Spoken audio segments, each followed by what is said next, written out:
Update 1.15 for Gran Turismo 7 is available now. And is it worth coming back to Gran Turismo 7? One of the main features of this update is 3 new cars, one of which is the Toyota GR010 Le Mans Hypercar. This car falls into the Group 1 category within Gran Turismo 7, and it is a Le Mans Hypercar, the new class for 2021 and onwards for WEC. In this video, I'm going to drive the car, give you some feedback, and also run my lap around Le Mans at the exact same time as Kobayashi's track record from 2021 in the exact same car to see how closely these laps align. Now, first of all, the car looks fantastic in this dusk setting in Gran Turismo 7. It almost looks like the real thing. Absolutely fantastic for that. The way the car drives is superb. We're going to run a lap right now. On the top of your screen is the onboard footage from Kamui Kobayashi's pole lap record at the 2021 Le Mans qualifier. The bottom of your screen is my lap using the completely stock default Toyota GR010. It's running the medium tyres, exactly how it comes when you buy the car.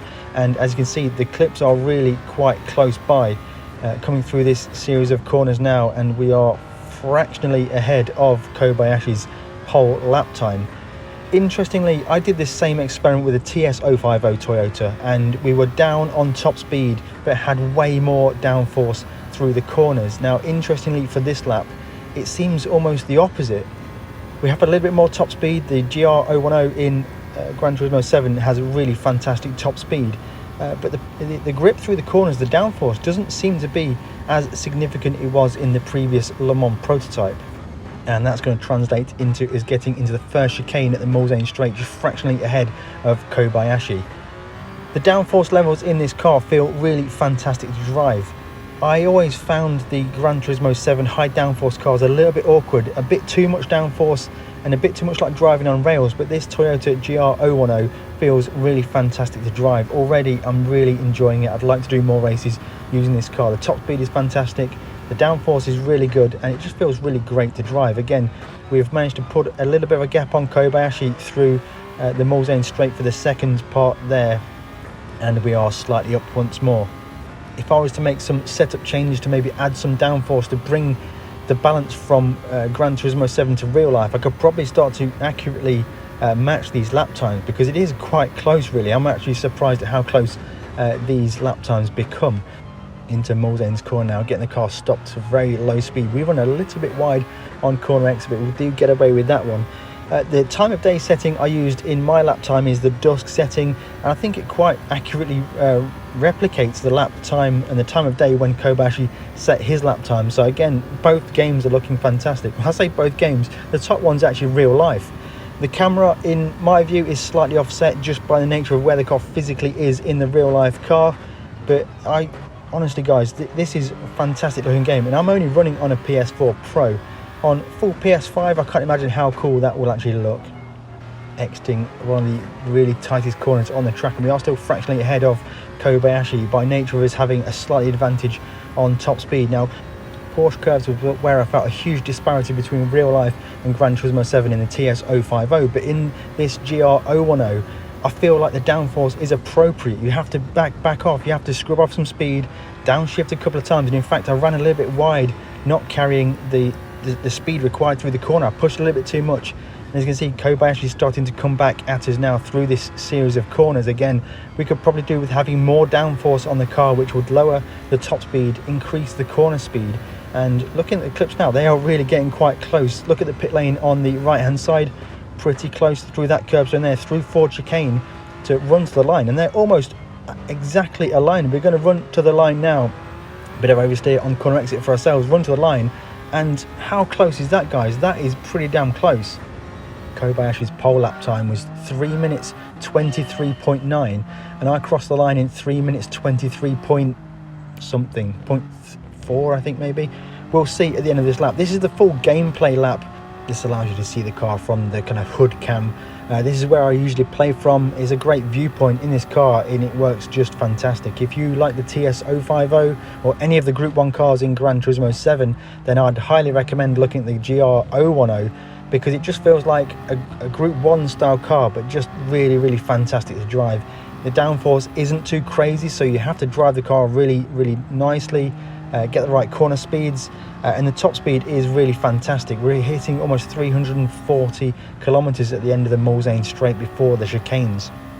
As always, guys, I'm really interested to know your feedback and your thoughts on update 1.15 for Gran Turismo 7. It looks like there are also some sport mode changes which we're going to get into later on next week. We're going to try them out. Make sure you're subscribed, hit that bell icon to be notified whenever you upload a video. If you have enjoyed this video so far, then hit that like button. Let me know how you're finding the Toyota GR010. It's a bit of a mouthful for me, to be honest. I'm so used to saying Toyota TS050. They're just kind of not rolling off the tongue just yet, but I'm really enjoying this car, guys. So the question I asked myself at the start of this video is the Toyota GR010 realistic?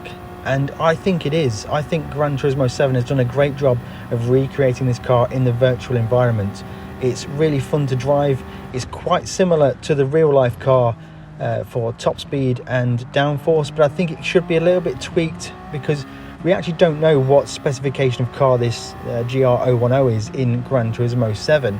The real life car will have many changes made to it for each track it goes to, very specific setups. And certainly as a ballpark realism factor, I think it's very believable. You can really feel like you're driving a Le Mans Hypercar when you're driving this car. Certainly running the lap side by side with Kobayashi's lap time, you can see how it's fast in the right places, it's slow in the right places, the corner speeds are similar, top speeds are close. I'm really excited by this update, and if we continue to get updates at the same rate that we're getting them now, like a couple of cars every month, significant changes every month, I'm excited for the future of Gran Turismo 7. Yes, there are sport mode issues, yes, there are huge lobby issues. Hopefully they are going to be gathered up with the next update. I'd really like to see that. Now, as we exit this slow speed corner, we're going to get the run into the Porsche curves. Where you see it, I'm going to make a bit of a mistake, so there's a lot of time left on the table in this lap time, so I'm sure I could easily go a second or 2 seconds faster, but I'm sure with setup work to make the top speeds match, make the corner speeds match, we would accurately recreate Kobayashi's lap time. So into Porsche curves here, we have to really back off quite a lot, down a couple of gears to really get through there. Another thing to point out, guys, this Toyota GR010, the hybrid seems really, really robust. Almost all of the time, I've almost got a full battery. Rarely, well, I've never seen it dip anywhere past half. So I don't think there'll be any issues with hybrid degradation in the longer races. Into the Ford chicane for the final time, just clipping over the curbs. Again, I played about the setup a little bit later after this video, and you can easily go too low on your setup, so fantastic stuff there. So it is going to be a 3 minutes 23.365.